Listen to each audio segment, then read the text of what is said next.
Hey, I'm Brett Bowden from Printed Threads in Fort Worth, Texas, and right now I'm standing in front of one of our favorite pieces of equipment, our Lotus Holland reclaim machine. The way this works is we take a screen and we scrape out the bulk of the ink, so there's only a little bit of ink residue left inside of the screen.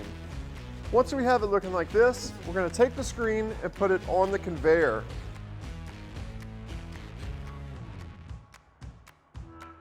The conveyor belt will take the screen into the first section. The first section, as you can see, has a chain with brushes on it and spouts that pour ink wash onto the screen. So ink wash hits the screen and these brushes go up and down to scrub the ink. Once we're done with this station, we move over to the emulsion stripping chamber. Here we have little spouts that pour emulsion remover onto the emulsion, and as the screen goes on the conveyor belt, letting the emulsion remover soak in and start eating the emulsion.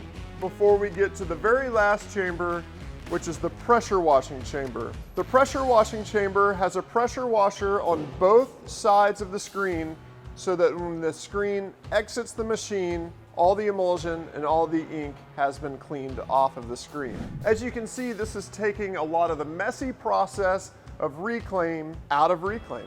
Now we can just go in a efficient manner, cleaning about 30 screens per hour with this machine without having to work too hard or get too dirty. The machine itself is very simple. There's not a lot of crazy moving parts.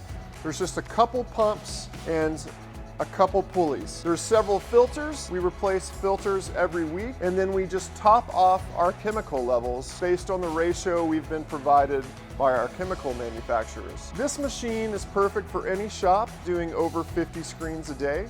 The machine will clean about 30 screens per hour, which means you could be done with all of your reclaim in just a few hours, with plenty of time to do all kinds of other things, like fun activities throughout your day. What better thing to have in your print shop?